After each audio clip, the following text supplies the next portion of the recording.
کر انہوں نے کہہ دیا کہ مجلس کو اگر کوئی TRS کو ووٹ دیتا ہے یا کانگریس کو ووٹ دیتا ہے تو مجلس کو ووٹ دینے کے برابر ہے. اور پھر کسی نے کہہ دیا BJP کی طرف سے کہ حیدرآباد میں مجلس کی طرف سے 30,000 40,000 روہنگیاؤں کے نام ووٹر لسٹ میں آ گئے. اب کسی ایک چیپیدے شوربے نے کہہ دیا کہ مجلس کے جو صدر ہیں وہ جناح ہیں. آپ یہ دیکھیے کہ الیکشن بلدیہ کا ہو رہا ہے, نہ برقی کے بارے میں بات, نہ آبرسانی کے بارے میں بات, نہ روڈ کے بارے میں بات, نہ لائٹ یا سکول کا انتظام کے بارے میں بات. اگر ان تمام لوگوں کو کوئی مرد نظر آتا ہے تو اسد الدین اویسی نظر آتا ہے. کچھ بات نہیں کریں گے. اور سنیے BJP کو یہ بتانا ہے کہ 2019 سے لے کے 2020 نومبر تک 23 نومبر تک آپ نے حیدرآباد کو, تلنگانہ کو کتنے پیسے دیے. مرکزی گورنمنٹ ہے, ڈیولیوشن آف ٹیکسز میں ہمارا حق بنتا ہے. اگر دلی میں بیٹھے ہوئے بادشاہ تلنگانہ کو, حیدرآباد کو دیتے ہیں تو کوئی خیرات نہیں دیتے ہیں. یہ کانسٹیٹیوشن جس کو بابا صاحب امبیڈکر نے بنایا اس میں یہ پروویژن ہے. میں پھر سے پوچھ رہا ہوں BJP والوں سے کہ کتنا دیے آپ. سیلاب آیا, خاص طور پر حلقہ اسمبلی کاروان میں اوپر سے پانی آیا تو پورا آپ نے دیکھا کہ کتنی تباہی اور بربادی ہوئی. آپ نے کتنے پیسے دیے؟ BJP نے ایک پیسہ نہیں دیا شہر حیدرآباد کے لوگوں کو. میں BJP کے ووٹروں کو بھی کہہ رہا ہوں, آپ ووٹ ڈالنے سے پہلے پوچھ لو کہ نریندر مودی کی سرکار نے حیدرآباد کی عوام کو ان کی تکلیف کو دور کرنے کے لیے کیا پیسے دیے. جب مرکزی ٹیم دلی سے حیدرآباد کو آئی, مجھے معلوم ہوا کہ حافظ بابا نگر DRDO کے پاس ہوئے تو میں وہاں پر گیا. گاڑی ان کی روک کر ان کو اتار کر یہ بات میں نے کہا کہ یہ وقت ہے کہ نریندر مودی کی حکومت شہر حیدرآباد بلکہ یہ GHMC کی مدد کرے. اور میں آپ کے ذریعے سے حیدرآباد کی عوام کو بتانا چاہ رہا ہوں کہ گورنمنٹ کا ایک جیو ہے, گورنمنٹ آرڈر ہے جو یہ کہتا ہے کہ اگر دلی کی سرکار جب سیلاب یا پانی آتا ہے, گھر میں پانی آیا, اس سے ڈیمیج بھی ہوا تو 20 یا 25%, 20 یا 25% ریاستی حکومت دے گی اور 75 یا 80% جو ہے وہ دلی کا پیسہ دیا جائے گا. جو آج لوگ 11,000 روپے کے لیے تکلیف میں ہیں, اگر نریندر مودی کی حکومت پیسے دے دیتی تو ایک ایک گھر کو 11,000 کے بجائے 80,000 سے 1 لاکھ روپے ملتے. 80,000 سے 1 لاکھ روپے ملتے.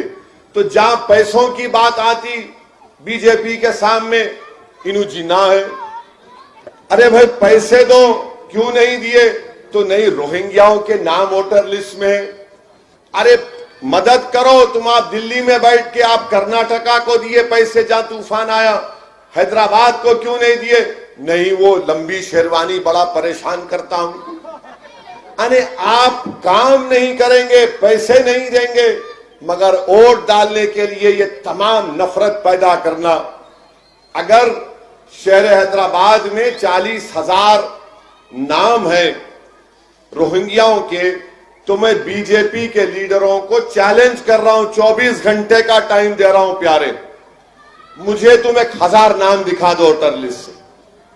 اور ووٹر لسٹ دارالسلام میں نہیں بنتی, voter list election commission of India بناتا, voter list state election commission بناتا. اور BJP یہ بول کر امت شاہ کی توہین کر رہی ہے. BJP یہ کہہ کر امت شاہ کو ایک کمزور ہوم منسٹر دکھا رہی ہے.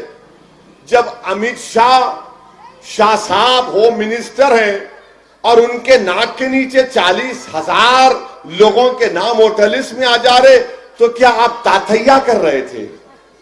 نکالو 1000 نام کے نام نکال کے بتاؤ نہیں کالی آئیں گے وہ ایسا کریں گے. اب میں ان کا جواب آپ کے ذریعے سے دے رہا ہوں. یہ بلدیہ الیکشن کی لڑائی یقیناً برقی بلدی آبرسانی کے مسائل کے حل کے ساتھ ساتھ یہ لڑائی حیدرآباد کی یکجہتی کو برقرار رکھنے کی لڑائی، جس کو انگریزی میں کہتے ہیں بردرہڈ، جس کو بار بار بابا صاحب نے کہا کہ بردرہڈ یکجہتی کو بنائے رکھنے کی لڑائی. یہ لڑائی صرف ووٹ لے کر کارپوریٹر یا رکن بلدیہ بنانے کی لڑائی کے ساتھ ساتھ یہ بھی ہے کہ حیدرآباد میں امن کو برقرار رکھا جائے. جب سے تلنگانہ بنا الحمدللہ شہر حیدرآباد میں کوئی گڑبڑ نہیں، چھٹ پٹ واقعات ہوتے ہیں، مگر جو ماحول بنتا تھا کہ ٹینشن کا وہ الحمدللہ نہیں ہے. تو اس کا کریڈٹ کنچم لٹل مجلس کو تو دینا پڑے گا. لٹل اونلی اسمال اماؤنٹ مجلس کو دے دو آپ، ٹھیک ہے، وہ بھی نہیں دینا چاہتے. تو اس لیے میں آپ سے اپیل کر رہا ہوں کہ جب آپ 1 تاریخ کے دن نکل کر ووٹ ڈالنے جائیں گے ان چیزوں پر غور کریے اور اس بات کا بھی خیال رکھیے کہ پورے ملک میں 200 میونسپل کارپوریشن ہیں. کتنے میونسپل کارپوریشن ہیں؟ 200. ان 200 میونسپل کارپوریشن میں صرف گریٹر حیدرآباد میونسپل کارپوریشن میں ہی مجلس کی نمائندگی پر CAA-NPR NRC کے خلاف ایک ریزولوشن پاس کیا گیا تھا جو ملک میں کہیں پر بھی نہیں ہوا. یہ مجلس نے کیا تھا. گریٹر حیدرآباد کے میونسپل کارپوریشن کے اجلاس میں راجندر یادو کو یاد بھی ہوگا کہ CAA-NPR NRC کے خلاف ہم نے ریزولوشن پاس کیا. تو یہاں پر مجلس کے ریزولوشن کی کوشش کے بعد مالیگاؤں کی بلدیہ میں ریزولوشن پاس ہوا. تو اس کی بھی بڑی تکلیف ہے بی جے پی کو کہ کہیں پر نہیں ہوا 200 میں، یہ کیسا کر دیے. اسی لیے مجھ پر الزام لگاتے ہیں. ارے تم جو الزام لگاتے لگاؤ، مجھے اس کی فکر نہیں ہے، کیونکہ میں جو کام کر رہا ہوں میں کسی مخلوق کو خوش کرنے کے لیے کام نہیں کر رہا ہوں. میں جو کام کر رہا ہوں کسی کے دباؤ میں آ کر نہیں کر رہا ہوں، نہ کسی کے ڈر کی بنیاد پر میں کام کر رہا ہوں. میں یہ کام اس لیے کر رہا ہوں کیونکہ میں جانتا ہوں کہ میں جو کام کر رہا ہوں، جو میری سیاسی لڑائی ہے وہ سماجی انصاف کی لڑائی ہے، وہ سوشل جسٹس کی لڑائی ہے. میں جو کام کر غریب اور مظلوم عوام کو جب تک سیاسی اقتدار حاصل نہیں ہوگا اس وقت تک ان کے مسائل حل نہیں کیے جا سکتے.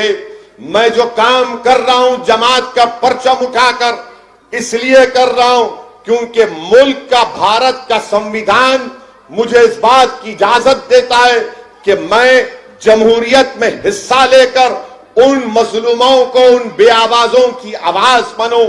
الزام لگتے رہے، انسانیت کی تاریخ گواہ ہے کہ ہر ایک پر الزام لگے اور الزام ان پر لگتے ہیں جو سچائی کے ساتھ اور اخلاص کے ساتھ کام کرتے ہیں. میں کسی کو خوش کرنے کے لیے کام نہیں کر رہا ہوں، نہ کسی کے ڈر کی بنیاد پر یہ کام کر رہا ہوں. اور یاد رکھو، تم الزامات جتنے لگانا چاہے لگا لو، تم جنا کہہ دو، کیا کیا کہنا چاہ رہے کہہ دو، میں اپنا راستہ بدلنے والا نہیں ہوں. تم اس راستے میں مشکلات پیدا کرو، اگر مجھے خاک اور خون کے دریاؤں سے بھی گزرنا پڑا تو یاد رکھو الزام لگانے والوں، سن لو میری اس بات کو، جب تک میرے جسم میں ایک سانس بھی رہے گی میں مدرسہ اتحاد المسلمین کا پیغام لے کر آگے بڑھتا رہوں گا اور میں یہ کام کرتا رہوں گا. یہ الزامات لگتے ہیں، یہ الزامات ختم ہونے والے نہیں ہیں.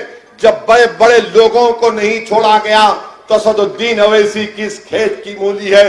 مگر الزام لگانے والوں یہ یاد رکھو کہ کم سے کم میں نے تمہاری راتوں کی نیند حرام کر دی ہے، کم سے کم میں تمہارے دلوں میں جا چکا ہوں، کم سے کم میں تمہاری سوچ میں آج میں آ چکا ہوں. اسی لیے بوکھلاہٹ کا شکار ہو کر کبھی یہ بات تو کبھی وہ بات کوئی بات نہیں، تم قوال کی طرح قوالی گاتے جاؤ، جب میرا دل آیا میں تم کو صدقے میں نذرانے دیتا جاؤں گا، میں رکنے والا نہیں ہوں، میں رکنے والا نہیں ہوں، نہ کوئی مجلس کا رکن رکنے والا ہے۔ اور ہم پہ الزام لگاتے فرقہ پرست فرقہ پرست، ارے کون سی فرقہ پرستی، کون سی فرقہ پرستی ہے؟ ارے فرقہ پرستی تو یہ ہے کہ بی جے پی کا ایک ایم پی ناتھو رام، ایک نہیں دو ایم پی نے کہا کہ ناتھو رام گوڈسے جس نے مہاتما گاندھی کو گولی مار کر ہلاک کر دیا وہ دیش بھکت ہے، گوڈسے کو دیش بھکت۔ اور جھارکھنڈ کا بی جے پی کا ایک ایم پی علیم الدین انصاری کے قاتلوں کو کورٹ نے سزا دی، بیل پہ نکلے تو کچھ پوشی کی، وہ فرقہ پرستی نہیں نظر آتی آپ کو؟ جو غریب لوگ دلی میں بنڈیوں پر میوہ بیچتے ہیں ان کو مار کر بولا جاتا ہے کہ دوبارہ اس گلی میں مت آ، جو دکان پر پٹاخے بیچتا ہے کہتا ہے کہ تو کیسے پٹاخے بیچے گا، وہ فرقہ پرستی نہیں ہے؟ دلی کے فسادات میں مسجد کے مینار پر کھڑے ہو کر جھنڈا لگانا وہ فرقہ پرستی نہیں ہے؟ صرف الیکشن لڑتا ہوں میں جمہوریت کو مضبوط کرنے کے لیے، تو ان تمام کے پیٹ میں درد شروع ہو جاتا ہے۔ اب تو بہت زیادہ ہو رہا ہے کہ بھی حاصل کی تو ان کو سمجھ میں نہیں آ رہا کہ کیا کرنا۔ میں صرف ان کو اتنا ہی کہوں گا کہ ہماری حیدرآبادی سٹائل میں کہہ رہا ہوں، ہم کو کھجائیں گے نہ تو کھجلی تم کو ہو جاتی، تو آپ ذرا احتیاط سے رہیے۔ اور میں آپ تمام سے اپیل کر رہا ہوں کہ بے خوف ہو کر 1 دسمبر کے دن صبح صبح اپنے گھر سے نکلیے، اپنا ایک ایک ووٹ کا استعمال کریے۔ اور اس بار ووٹنگ مشین نہیں ہے، بیلٹ پیپر ہے، تو بیلٹ پیپر دیکھ کر جہاں پر پتنگ کا نشان نظر آئے گا وہاں پر آپ کو مہر لگانا ہے۔ اور میری آپ سے اپیل ہے کہ زیادہ سے زیادہ پولنگ میں حصہ لیجئے، ووٹ ڈالیے، اپنی پسند کا اظہار کریے، اور بتا دیجئے ان تمام فرقہ پرست طاقتوں کو جو حیدرآباد کا نام بدل کر بھاگیہ نگر رکھنا چاہتے ہیں، تو یہ لڑائی حیدرآباد کے حیدرآبادیوں کی، اور جو بھاگیہ نگر بنانا چاہتی ہیں یہ ان سے جمہوریت کے دائرے میں یہ لڑائی ہے۔ حیدرآباد کو کامیاب کرنا ہم تمام کی ذمہ داری ہے۔ ہم حیدرآبادی ہیں اور انشاءاللہ تعالی حیدرآباد کو ہم کامیاب کریں گے۔ ان کے پاس کچھ بھی نہیں ہے، بی جے پی کے پاس۔ کوئی بولتا میں قلعے پہ آ کے جھنڈا لگاؤں گا، کون روک رہا بابا تیرے کو؟ کون سا جھنڈا لگائیں گے آپ؟ لگاؤ نا ترنگا، لگاؤ ترنگا، تو لگا رہے یہاں پہ، لگ رہا نا ترنگا یہاں پہ؟ نہیں ہم ارے کیا کیا لگائیں گے؟ کچھ بولنے کو نہیں ہے۔ جب چھپتے ہوئے سوالات ان سے کیے جاتے ہیں تو فوراً آ جاتے نیشنلزم، ٹیررزم، پاکستان، جنہ فنا۔ ارے اب ان کو ایک بات کہہ کر چلے جاؤں گا کہ کم سے کم فرقہ پرست طاقتوں سے کہہ رہا ہوں یہ بیگن کے بھاتا مت کرو۔